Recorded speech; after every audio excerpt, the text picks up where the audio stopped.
Vis dažniau girdim, kad vaikų ir paauglių psichologinė sveikata prastėja ir daugėja nerimo, depresijos simptomų, girdim apie savižalą, apie emocinius sunkumus. Iš tikrųjų, tu išsprendęs už tą vaiką ar paauglį, tai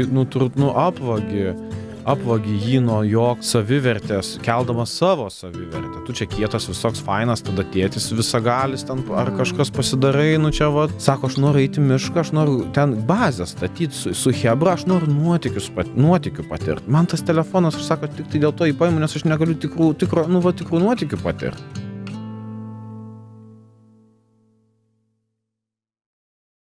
Labadiena, su jumis ir vėl sveikinasi Atsakinga tėvystė.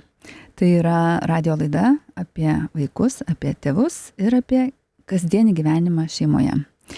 Kartą per 2 savaitės mes kalbamės jaukiam rate su specialistais, ekspertais ir išskirtinę patirtį turinčiais žmonėmis su vienu tikslu, kad tėvystė būtų lengvesnė, joje būtų mažiau kaltės ir daugiau supratimo. Esame 2 laidos vedėjos, aš Neringa Čeponė ir mano kolegė Vaida Rimkūnė. Sveiki visi. Sveiki visi ir Vaida pristatys karštą šios dienos temą ir mūsų svečią. O, tema tikrai karšta. Vis dažniau girdim, kad vaikų ir paauglių psichologinė sveikata prastėja ir daugėja nerimo, depresijos simptomų, girdim apie savižalą, apie emocinius sunkumus, o specialistai sako, kad ir jaunėja žmonės, kurie patiria visos tos sunkesius, tai pasireiškia vis jaunesniame amžiuje. Kita vertus, apie paauglystę irgi sakom, kad tai yra sunkesnis etapas, jis praeis, normalus, reikia tiesiog išgyventi, nes tuo metu ir emocijos labai tokios paaukštintos, stiprios, ir nuotaikos keičiasi, ir konfliktų daugiau atrodo, taip natūraliai, ar ne? Tai norim šiandien pakalbėti, kur baigėsi ta normali paauglystė ir prasideda signalai, kad vaikui iš tiesų reikia pagalbos. Ir apie tai šiandien kalbėsime su psichologu, grupių psichoterapeutu ir terapinio ūkio vadovu Kristijonu Žičkumi. Labas, Kristijonai. Sveiki, malonu čia būt. Ačiū, kad esi. Tai įgriebkim jauti nesūkis už ragų. Tikrai daug girdim, kad ta psichologinė sveikata prastėja mūsų vaikų ir paauglių, bet ar čia tik tai toks bendras įspūdis, ar jūs kaip psichologas irgi tą pastebit? Aš galvoju, aš nesu mokslininkas, kad galėčiau kažkokiais tokiais skaičiukais operuoti, bet aš kiek tų skaičiukų matau ir kiek kur paskaitau. Ir kiek tokioj kasdienybėj susiduriu, tai atrodo tikrai yra tokia nuojauta, kad tikrai ta psichikos sveikata, jinai tokia atrodo, vis daugiau iššūkių patiria jaunuoliai. Ir tas susiję su įvairiais labai veiksniais ir ypač iš aplinkos veiksniais, to technologijų bumų, tokių socialiniais tinklais, tėvų skubėjimų, bėgimų, ar ne struktūros tokių nebuvimu, gal tokių kokia anksčiau gyvenimo struktūra būdavo, ir daug kitų tokių veiksnių, bet yra tokia nuojauta, kad iš tikrųjų čia su tokiais amerikiečiais kalbėjom, sako, čia krizė pas mus, tokia iš tikrųjų psichikos sveikatos, tų jaunų žmonių. Tai panašu, kad yra tikrai tų iššūkių nemažai. Gal turi įtakos ir tai, kad mes ir kalbame daugiau ir kreipiame dėmesio ir diagnozuojame, ar čia kiti dalykai? Aš manau, kad taip. Aš manau, ir patys jaunuoliai jie atpažįsta labiau, pasiskaito labiau, kartais ir faina truputį gal pabūti truputį tame tokiam, kad aš čia turiu iššūkio, čia toks gal nedidelis kiekis, ar vis tiek tai yra žinutė, ar ne, o tai nėra tik tai tiesiog tuščias juokas kažkoks. Tai yra žinoma šito. Kaip ir su visais iššūkiais, mes kai daugiau atpažįstam, iškart šoka į viršų tie skaičiai. O Kristijonai, tai tada dalis paauglių, nežinau, gal vaikosi mados, mes sakome, ne?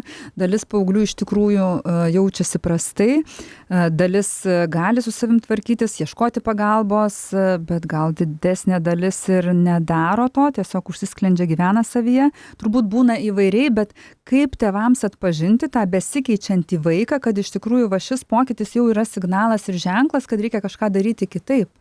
Taip, aš galvoju, mes vis tiek tokiom kategorijom juoda balta nemąstom, ne? Mes mąstom vis labiau apie tokį kontinumą, ar ne, kad yra kažkoks ten baltas, ne atspalvis, kai ten visai tų iššūkių kažkokių ar nesimato, ar jų nėra, ir kitas yra, nu, va, jau kur tikrai yra daug kažkokių tai iššūkių, ir diagnozių tada atsiranda ir panašiai.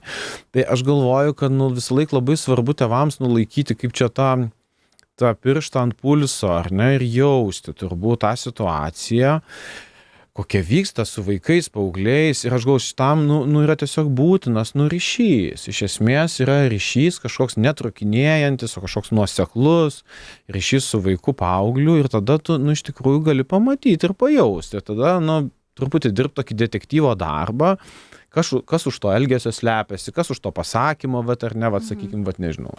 Man depresija, ne, nu, tai vat, apie ką čia yra, nes už viso to yra kažkokia prasmė. Man depresija, aš nusižudysiu ir tikrai, man atrodo, mes kartais lengvai girdime tuos tokius pasakymus tarp paauglių, atrodo, jie nieko nereiškia. Bet kada atkreipti dėmesį, kaip laikyti pulsą ant paauglio emocinės sveikatos, kai jisai sako, uždaryk duris, palik mane ramybėj, ko tu vėl prie manęs pristoji. Taip, nu, aš į tokius pasakymus visus vis tiek kvieščiau, nu, rimtai žiūrėti, ar ne, nu, vis tiek visus mes juos, kaip čia žinot, būna ten, nežinau, skauda širdį, kas nusako ten, vis tiek pirmą padaro kardiogramą, atmeta kažkokius ten, ne, tikruosius ten kažkokius ten tuos, nežinau, infarktus ar kažką, paskui žiūri, kas jau ten tam žmogui yra. Tai aš galvoju, visada svarbu rimtai kažkaip reaguoti ir gal apie ką čia, kodėl ir panašiai. Kaip tą ryšį palaikyti, nežinau, įtariu, kad jau nekartą esate apie tai šnekėję. Bet aš galvoju, kad aš iš universiteto senovės dar savo atsimenu tokius 4 tokius bazinius kriterijus, ar ne, nu, kada jau taip, nu, į ką verta va taip atkreipti dėmesį. Tai aš atsimenu, kad tai yra, nu, kažkoks vis tiek, nu, vat, kad nepavyksta paaugliui nu, gyventi tam tokiam socialiniam gyvenime, ar ne, nebeina į mokyklą, arba praleidinėja, arba ten tikrai labai, nu, taip daug užsidaro kambaryje, ne, nu, kažkokia įvyksta disfunkcija, kad tas gyvenimas kažkaip, nu, vat, sutrinka kažkas tame gyvenime, nežinau, nebenori močiučių matyti, nu, vat, kažkas atsitinka ir už to yra kažkokia prasmė. Arba, na, subjektyviai jaučiasi prastai, ar ne, visur eina, daro viską, bet sako, nežinau, nieks nedžiugina, žiauriai nefainai, liūdna, vienišas ir vieniša jaučiuosi, nu, kažkokia tai vidinė kančia didelė yra, nu, vat, tas distresas vadinamas, tai irgi, nu, tai nėra normalu kažkaip, tai taip nuolat jaustis. Tai jeigu, vat, 2 savaitės ar panašiai paauglys tai pasakoja, tai tikrai verta, nu, yra susimastyti ir galvoti, kas čia vyksta iš tikrųjų. Nu, va, ir tada galiausiai yra dar 2, tai tokis, nu, kaip, sakytumėm, pavojus, kažkoks pavojus savo arba kitiems, va, tokie pasakymai, ne, aš ten, nežinau, ar nusižudysiu, arba aš ten, nežinau, savižalos kažkokia grėsmė, tai irgi, arba kitam žmogui ten kažką padarysiu iš serijos, nu, va, tokios fantazijos ar kažkokie grasinimai, ir galiausiai, nu, kažkoks nuokrypis nuo tos kultūros, nu, va, kurią mes čia taip įsivaizduojam, tai aš, nežinau, va, sugalvočiau ten, nežinau, vaikščiot nuogas, pavyzdžiui, ne, nu, tai, nu, ką žinau. Nukrypimas nuo normos šiek tiek. Nu tai ir ne, irgi už to verta būtų į tai atkreipti dėmesį. Nu čia gal, nežinau, pavyzdys toks keistas, šovė man į galvą, bet iš esmės... Kraštutinis, labai aiškus pavyzdys. Jo, arba ten visą kūną išsitatuiruoti juodai. Nenusakytum, nu, kodėl, kas čia vyksta? Jo, mano reakcija, taigi negalima nepilnamečiam tatuiruoti. Nu taip. Kalbėjom apie tai, kad realybėje atkreipti dėmesį ir ką iš tikrųjų daryti yra ganėtinai sudėtinga. Ir aš prisiminiau tokį pavyzdį, kad, na, kai jau vaikai pradėjo paauglėti, aš pradėjau galvoti, nu tai čia atsiskirimo laikas, čia jam reikia duoti savo erdvės, savo savarankiškumą ir taip toliau. Ir tada atrodo, ir turbūt ne vienas tėvas ir mama gali pasakyti, atrodo, kad pakeitė tą mano vaiką per naktį. Jis staiga buvo mielas, žinai, ten apsikabindavo, leisdavo laiką, dabar nieko nebenori, viskas nebeįdomu, palikite mane ramybėje. Tai ir aš matau, kad, pavyzdžiui, sakykime, jau 2 savaitės kažkas ne taip ir tie ženklai ir taip toliau, bet mane visiškai, nu, atstumė ir sako, uždaryk duris, ir ant kambario parašyta neiti, ar ne tenais. Ir kaip, va, kokie tie žingsniai galėtų būti, koks tas priėjimas galėtų būti, nu, kaip pradėti tą pokalbį, nes aš matau, kad tau blogai neveikia ir jo labiau, kad aš ir bijau suklysti, o gal čia taip, ta paauglystė taip natūraliai turi atrodyti. Nu, kažkiek ir taip, aš galvoju, ta paauglystė ir yra, kad tu turi vis tiek, nuo to didžiojo ąžuolo, ar ne, kažkaip tas giliukas turi kažkaip nurėdėti ir ten užaugti, ne pavėsyje, o tie, kas turi augti pavėsį, tiems sudėtinga tada labai, ne. Tai yra to efekto, man atrodo, taip tiesiog yra būtina tokia raidos, dalis to atsiskyrimo. Taip. Tačiau aš galvoju, paaugliams tikrai labai sudėtinga, man atrodo, yra ištverti tą tokį begalinį laiką, kur tu ateini į kambarį iš serijos ir sakai, davai pašnekam, kas čia tau yra dabar blogai. Ir tada tas tiesiog, sako, nežinau, aš einu į dušą, tu čia gali gunuoju su savim šnekėtis. Aš taip biškai truputį fantazuoju, bet aš kažkodėl į tai, kad taip turėtų būti. Nes aš daug darbės su paaugliais, tai aš galvoju, aš taip, neturėčiau vilties, kad tas kažkaip pavyktų. Tai aš galvoju, ta gyvenimo kartais struktūra, jinai labai gelbėja, ar ne, kad tu važiuoji į mokyklą, tu darai kartu dalykus kažkokius, tu laisti gėles, tu nežinau, eini pas močiutę sekmadienio pietų, aš atsimenu, irgi ten būtinybė tokia būdavo, ten visas nukabinės nosį, bet tada toj gyvenimo struktūrai tas kažkoks kontaktas, tie pokalbiai, arba kai vaikas žino, paauglys, kad kelionė yra 15 minučių iki mokyklos, jisai žino, kad ir ką ten bešnekėtume, vis tiek atvažiuosim, baigsis šitas pagaliau kažkada, ne? Ir tą lengviau yra ištverti. Ir aš galvoju, kad kai turi tą tokią gyvenimo struktūrą aiškiai, ne, kai tai nėra užsidarimas kambarį ir skrolinimas 8 valandas iš eilės, aš taip sakau, bet iš tikrųjų tikrai esu girdėjęs, kad tiek laiko žmonės praskrolina, kas man skamba tiesiog kažkaip netelpa į galvą.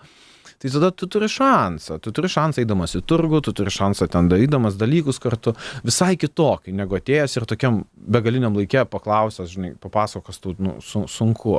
Tai va, tai dėl to mes tam terapiniam ūkį ir dirbam tokia struktūra ir turim šansą tada va toj struktūroje išsigaudyti tuos momentus.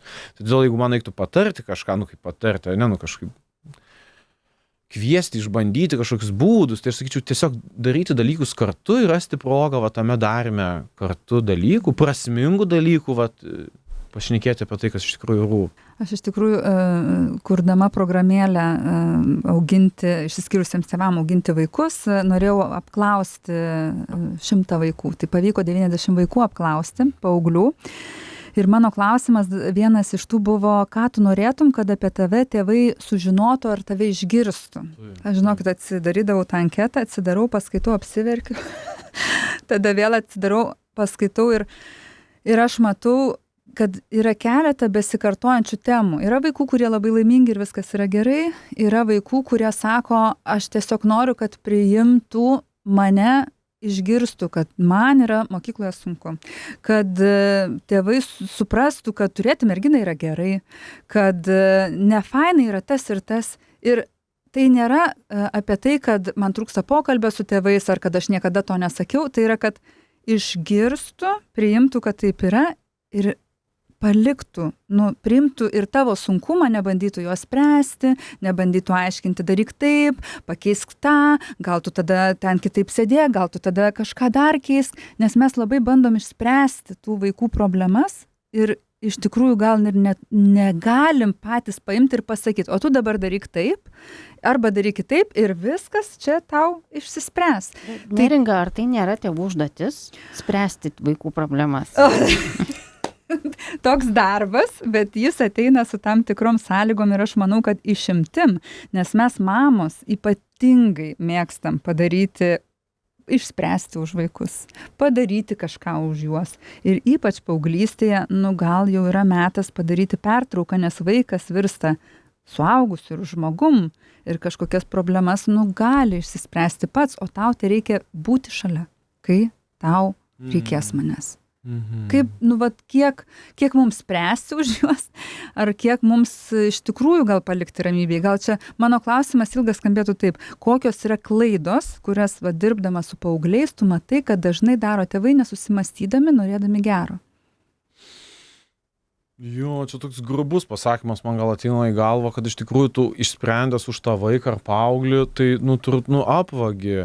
apvagi jį nuo jo kažkokio to, kaip čia, savivertės, keldamas savo savivertę. Tu čia kietas visoks fainas, tada tėtis visagalis ten, ar kažkas pasidarai, čia sprendi puikiai, bet tas žmogus tada to raumens neaugina, kad jis pats gali tvarkyti su dalykais, pats gali išmokti nusiraminti, nežinau, sukalti šuns būdą, dar padaryti dalyko, ne, šitoj vietoj, aš galvoju, vėlgi, tas ūkis terapinis, jis tokia gera erdvė, nes aš, pavyzdžiui, iš tikrųjų nežinau nuoširdžiai, kaip kokius dalykus padaryti ir tie paaugliai būna moka dalykus ir tiesiog jie padaro ir tai būna nuostabu, ta prasme. Ir aš galvoju, šitą vietą, mūsų jau tokia miesto kasdienybė kažkur, iš tikrųjų, aš galvoju, kad man to apskritai, kaip įmanoma už kitą žmogų išspręsti jo problemą. Toks truputį oksimoronas, ar ne? Tas žmogus gali pats nebent, kaip čia, mest rūkyt, pavyzdžiui. Kaip tu už kitą žmogų, mesti rūkyt?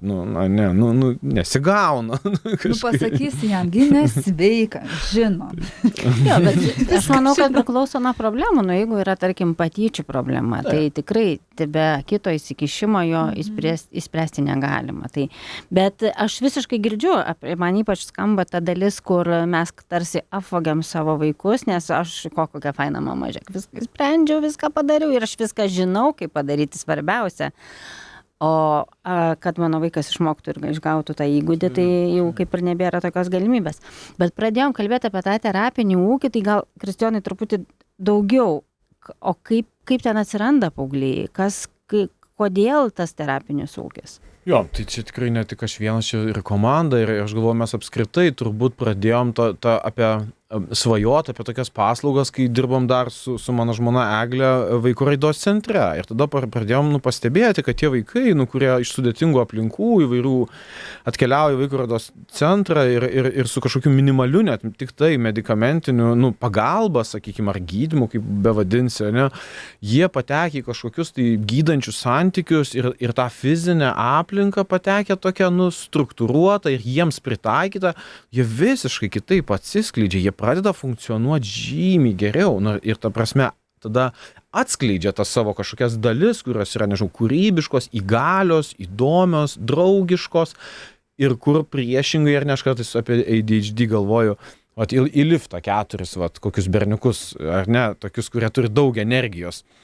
Patalpinam ir sakom, palaukit, pusvalandį tuoj ateisiu, ar ne, tai visiems aišku, kad sprogs tas liftas, ar ne, ir priešingai, jeigu tokius jaunuolius ar vaikus tu ten turi, ar ne, gamtoj šieną veži, ar ten, nežinau, rūpinėsi gyvūnais, kali kažką darai, tai visiškai kitaip atsiskleis tie vaikai ir tada tai tampa nebe iššūkiais, o tampa kažkokiais privalumais ir yra tiesiog, puiku. Tai tos ištakos yra tam vaikų raidos centre ir tos svajonės ir mes tada turėjom kažkur ir kažkaip pradėti ir mes pradėjom, tokį, kaip metodiką pradžiai pasiėmė tą tokį care farming, kaip terapinį ūkininkavimą, bet galiausiai tas tapo labiau tokia fizinė erdvė, nes mes persistengiam kaip psichologai, aš galvoju, mes ten tiek viską sujungiam tas metodikas visokias, kad tas iš tikrųjų tapo tokia, šiaip rimta tokia psichikos sveikatos paslauga, tokio vidutinio intensyvumo. Tai reiškia, daugiausiai Švenčionių rajono, bet mes tikrai ir svajojam jau ir taip truputį judam link Vilniaus terapinio ūkio. Tai mes iš tikrųjų numatom labai tai kaip tokia vidutinio intensyvumo psichikos sveikatos paslauga tarp kabinetų ir tarp ligoninės iš esmės, kur toks, mano galva labai didelis yra toks trūkumas tokių. Nei tas, žodžiu, nei kabinete, kur mes kalbėjome apie tokią sterilę aplinką, dabar tikėsitės, kad čia ateisit ir viską papasakosiu.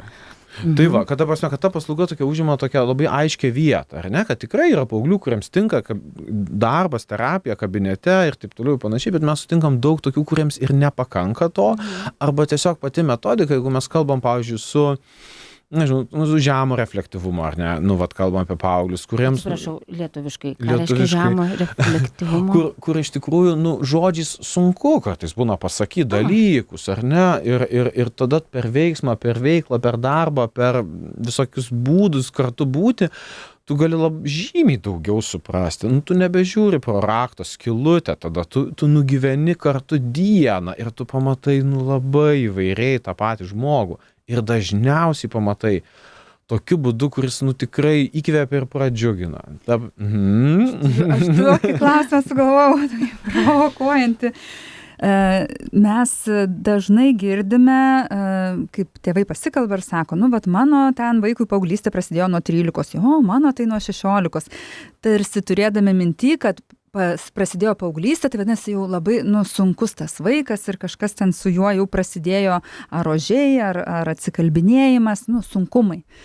Ir aš tada galvojau ruošiantis temoms radijo laidai apie paauglystę, Ir tada galvoju, o nėra taip, kad paauglystė yra sunkesnė daugumai tėvų, negu kad ji iš esmės yra sunki vaikui, nes vaikui, kuriam ten jau formuojasi viskas ir jisai auga ir jau jisai va toks bežengiantis į suaugusio gyvenimą, jisai daugiau laisvės turi, jisai jau žino, kad jisai nori dar kažko, jisai keičiasi, jo draugų ratas pomėgiai pradeda, žengia į suaugusio pasaulį, o mes, tėvai, atsibudę, sako, nebežinau, kur jisai yra, nebežinau, kas čia yra, kokie draugai, aš pradedu nebežinoti, nesuprast, informacijos tiek daug nežinoti, nes vaikas pats apie save daug ko nežino. Ir ar nėra taip, kad ta paauglystė tėvams sunki, o vaikam jinai yra įdomi, tiesiog atsiranda tas konfliktas, nes tu nebegali taip pat su vaiku elgtis, kaip kai jisai buvo darželėje ar pradinėse klasėse. Ir aš net tėčio paklausiu, sakau, ar gali būti tokia mano hipotezė teisinga? Sako, iš esmės. Bet ar tu dabar bandai Kristijoną paklausti, kad reikia terapinio ūkio geriau tėvam? Kiek tėvai iš tikrųjų, kaip galima padėti tam tėvam atpažinti, kad gal viskas, čia yra okei, kiek tos laisvės duoti vaikui save atrasti ir kada žaisti detektyvą ir eiti truputį gal pažeisti jo privatumą, o gal kaip tik saugoti jo privatumą ir leisti duoti jam, tos erdvės. Jo, čia penki klausimai, man atrodo, nuskambėjo. Aš galvoju, aš tokius tos viduj gal laikų atsakymus apie tą tokią, tas ribas, mes dažnai taip sakom, čia ir kiti kolegos taip sako, kad jeigu jaučiam, kad vaikas turi tas vidinės ribas, tai mes jam galim leisti, ten eiti su draugais, ir ristis nuo kalno kažkiek, tai ir jisai sustos kažkur, tai ir sakys, gerai, viskas, jau nusimokiau, dabar jau pasimokysiu. Bet jeigu tikrai jaučiam, kad sunku laikyti susitarimo, ar ne, kad neveikia dalykai, kad ten gal netiesa, sako, ir panašiai, jaučiam, kad tų vidinių ribų nėra, tada reikia išorinių ribų, ar ne, ir tada, mes tikrai padedam su tom išorinėm ribom, 10 nėra, kaip susitarėm, skambinam, sakom, ten, klausyk, mes susitarėm, aš tikiuosi, kad jau būsi, kas nutiko, ten, nežinau, panašiai. Nežinau, dėl tų siekimų, aš visą laiką linkęs apskritai duoti pasitikėjimo kreditą ir daugumoje atveju jisai tikrai pasiteisina. Tai nėra naivumas kažkoks per se, bet tai yra tai, kad aš tavim pasitikiu ir tada, tu su tuo šansu ir su tuo kreditu, kažkaip elgiesi geriausiai kaip gali. Ir tada mes žiūrim, kas nepavyksta, o tai visada be abejo bus kažkada. Žiūrim, kaip čia remontuoti tą tokį įtrūkį kažkokį ar tą kažkokį, nepasisekimą. O dėl tos paauglystės paskutinis gal toks buvo, kad, man atrodo, jinai prasideda tokių vis tiek fizinių ir fiziologinių pokyčių fone. Tai, man atrodo, jie užduoda tą startą ir smegenim, ir viskam kitam, paskui ir emocijom. Tai pirmiausiai vis tiek fiziškai pradeda žmogus bręsti, o tada įsijungia visi kiti mechanizmai, jau tada ten neuronų, ten langas, ten, žodžiu, ten genėjimai visi ten ir taip toliau ir panašiai. Tai šitoj vietoje aš galvoju, kad tikrai kartais tiesiog akivaizdžiai matosi, kai staiga ten, užauga 13 cm per metus ir ten tada jau niekur nenuneiksi. Berniukui lūžta balsas, taip toliau. Bet, Kristijonai, apie tą klausimą, kad kaip, ar tėvai kartais, nedaro didesnės problemos negu yra, kur Neringa sakė, kad kartais tėvam reikia čia tokio su savim padirbėti, kad aš turiu paleisti, kad man nebereikia tiek kontroliuoti, kad iš vis mes pereiname į kitą santykių etapą, ne kontrolės, ne nurodymo, o susitarimo, o pagarbos. Tai visiškai, prasme, iš esmės, kaip ten sako, baigėsi auklėjimas, iš esmės, prasideda kompromisai, bendradarbiavimas, kažkokie susitarimai, tu nebegali, kaip, gali, aišku, nesėkmingai gali gal paaugliui nurodyti, eik ten, nes aš tai pasakiau, ar ten liepiau, ar ten liepiu tą, ar liepiu, arba atiduok telefoną, ten, atimti ką nors, aš taip kažkaip šį bandau įsivaizduoti, kaip tas, taip įvykdoma yra fiziškai. Jau fiziškai, ne prieš visą gyvą paauglį. Tai nes, man atrodo, nujaučiam, kad visai kiti kažkokie, tai tada svertai. Ir aš galvoju, kad, čia, taip, toks irgi pasakymas, nori ten padėti savo vaikui, eik pats į terapiją iš serijos, Man taip ir yra buvę, tikrai. Norėjau vaiką, mažesnį, iš tikrųjų, per skyrybas, lengvos skyrybos, kaip aš sakau, nebūna, bet, visiems tai yra tam tikras didžiulis pokytis. Ir aš sakau, mano vaikui čia tas ir tas, psichologė sako, atik pradžioj pati viena. Ir aš tada nuėjau, man užteko vienos sesijos, kad aš suprasčiau, kas vyksta su to mano vaiku ir kaip aš turiu elgtis. Ir pasibaigė 1,5 metų trukę problemos. Vien dėl to, kad aš kaip mama nuėjau ir suvokiau, tą kažkokį mechanizmą, kaip veikia tas pokytis. Kitaip tariant, dalis iššūkių paauglystės yra tėvuose. Vyksta tėvams. Tai, man atrodo, labai pakelia tą vidinį kažkokius vidinius, nežinau, dalykus, dumblą, nesaugumą, viską, ta prasme, ten, negrįžimai, išsiskyrimai, atstumimai, dingimai, ar ne kažkokie iš santykio, viskas tas mūsų pakelia, mūsų visas tas išgyventas gyvenime situacijas. Vis tiek turime stebėti savo vaikus pereinamajame etape, kai iš vaiko žmogus tampa suaugusiu. Ir tikrai patiria visokių ir iššūkių ir klausimų, kai kas sprendžiasi pats, o kai kur mes matome, kad reikia pagalbos, bet neįsileidžia. Ne kiekvienas tėvas ir mama sukuria labai tą artimą ryšį ir palaiko ir išlaiko jį paauglystės metu.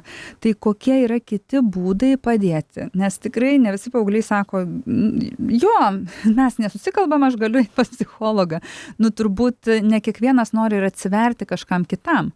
Mes vienoje laidoje esame kalbėję, kad reikia turėti saugų suaugusį, gal ten gali būti faina teta ar kietas dėdė, bet jeigu nėra tokių, kaip dar tėvai gali kažkaip suorganizuoti pagalbą, jeigu jie patys negali padėti? Arba nežino, kaip padėti. Ir nežino, kaip padėti.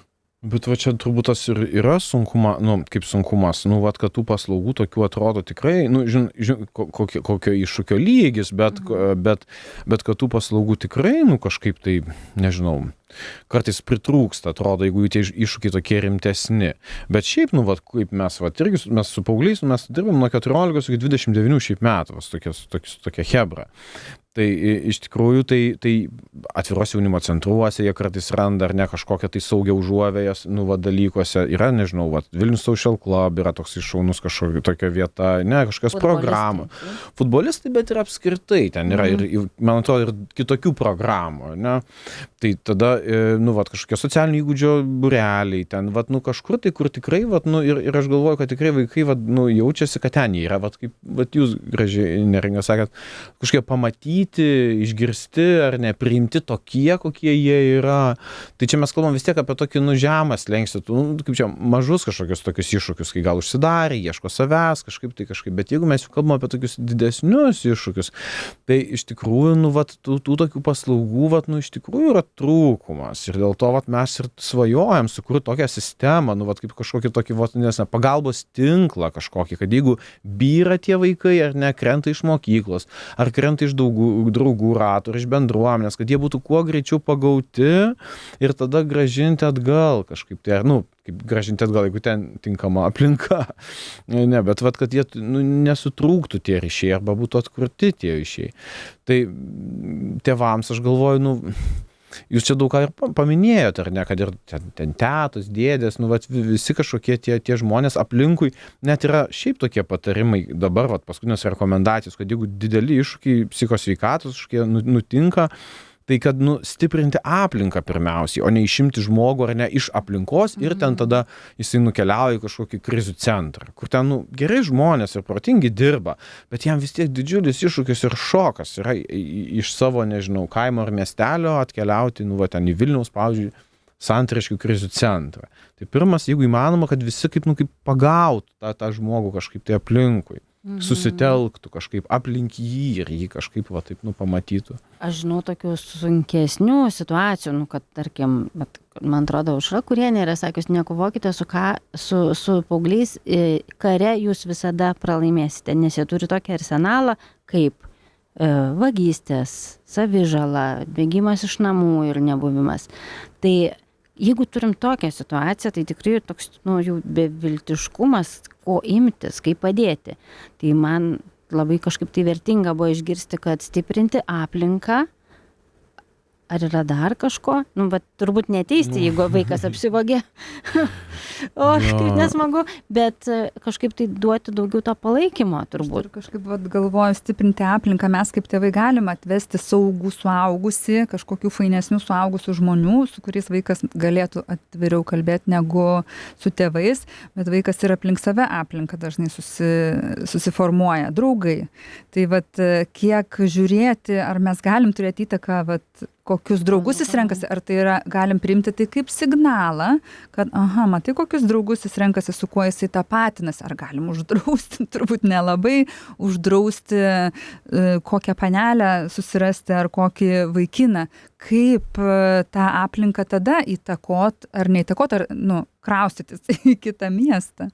Gal pirmiausia, vis tiek bandyti suprasti ir atidirbti tą tokį mamos tėčio, detektyvo darbą, tokį gerąją prasme, ar ne, kad, kodėl tau jie patinka, kas tau svarbu su jais, ką jūs kartu veikiat, ar ne, kažkaip tai pabandyti suprasti, kad, mano teorija sako, kad už kiekvieno elgesio yra kažkokia prasmė, šiaip su dalykai nevyksta, tai jeigu susirado tokią merginą ar tokį vaikiną, reiškia, kažkas suklikino, kaip sako, ne, ir kažkas už to, už to yra.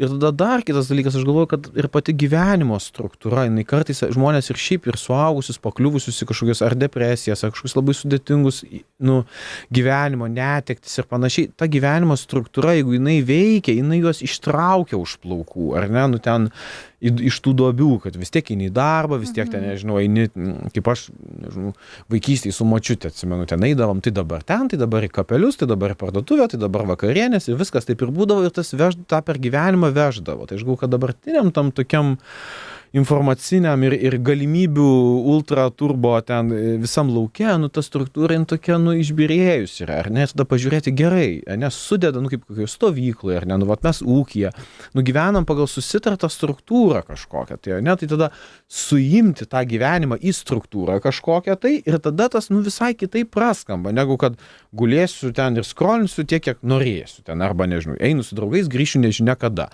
Visai kitoks tada išsimakalavęs gaunasi kažkoks tas buvimo būdas. Ir psichikos sveikatai tas, nėra į sveikatą. Ir nes struktūra, nuoseklumas, pasikartojamumas daugumai iš mūsų yra mūsų vaistai, iš tikrųjų. Mums tas padeda. Aš ką išgirdau, kad jeigu, nežinau, tos ribos nebe tokios ryškios, ne kitokia struktūra, nes vaikas keičiasi, atostogos pakeičia visą ritmą, vis tiek galima atsisėsti ir iš naujo susidėlioti gyvenimo struktūrą, rutiną, susitarimus, ne tokius griežtus, bet stebėti, ar mes jų galime laikytis, ar mes laikomės duoto žodžio, vaikai tėvams, tėvai vaikams, galioja į abi pusės, jeigu tikėsi kažko iš vaiko atvirumo pavyzdžiui, tai tada ir pats turi būti atviras, kas irgi būna kartais nepatogu, nes laikome kažkokią tam tikrą filtrą nuo vaiko, o dabar su paaugliais jau kažkada reikia pradėti kalbėti kaip su lygiais, kaip su žmonėmis, kurie patys masto. Tai labai gerus patarimus išgirdau ir tada dar laidos pabaigai visgi ko dar nepasidalinai, ką pats dirbdamas kaip psichoterapeutas su paaugliais, su paauglių grupėmis, matai, kas gal tau jau kaip ir aišku, kokios klaidos, ar koks patarimas vienas, ar kažkoks receptas, o mums mes vis dar migloj, nes turim tik savo vaikus, savo ratą ir žiūrim tik iš savo pusės. Tai ką dar galėtų mums atskleisti tokio?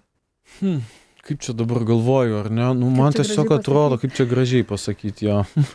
Bet aš tikrai labai atrodo, linkėčiau tiem paaugliam, kažkaip gyventi iš tikrųjų gyvenimą. Nustot kažkaip gal vartoti tokius gyvenimo surogatus ar pakaitalus, ne, ir ten, nežinau, mes net juokaujam, žinai, kad tu, žinai, ten žiūri per ten reelsus iš serijos, kaip ten varna, ten, žinai, riešutą kokį, nors kaip ponosim tą varną iš tikrųjų ant gatvės tą riešutą ten lukšteną, ar ne, ir tikrai kažkokį gyventą tikrą gyvenimą, ir aš tikrai sutikau daug paauglių, kurie užsiauginę net, nežinau, 10 cm ilgio panos, kai kurios nagus ten, prisikliavę turbūt.